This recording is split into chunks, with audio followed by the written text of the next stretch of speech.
with rain.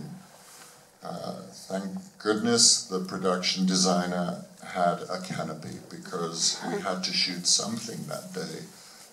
Otherwise the producers would have gone insane. Je tam třeba scéna, kdy Ludvík XIV. Stojí pod takovým baldachínem a tam je vyložený slejvák a já jenom můžu říct díky bohu, že náš výtvarník byl natolik předvídavý, že tam takový baldachín měl, protože my jsme ten den zkrátka něco natočit museli, jinak by se producenti zbláznili.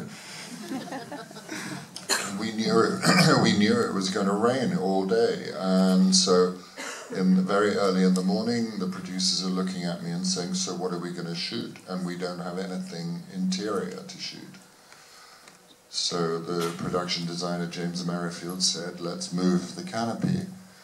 And that's just another historical inaccuracy, because if it was raining that much, Louis XIV would look out of the window and say, I'm not going out there.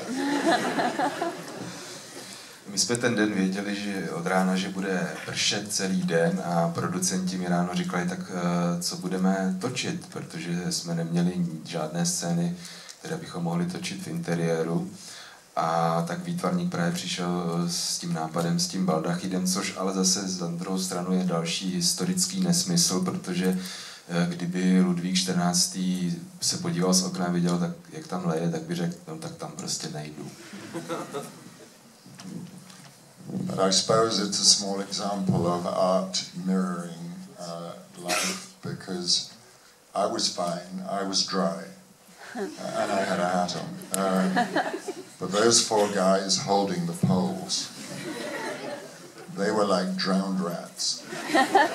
Ale zase to vlastně ukazuje takový zajímavý moment, jak vlastně umění někdy napodobuje život, protože já jako režisér jsem v roli Ludvíka byl hezky pod tím baldachínem suchý, když to ty 4 mladíci, co museli, nebo ty 4 herci, co museli držet ten baldachín, tak byli úplně promočení na kost. So the short answer to your question is I enjoy them both. And I hate them both. Takže v krátkosti odpověď na váš dotaz je, že mám obě profese velice rád a obě velice zdušeně nenávidím.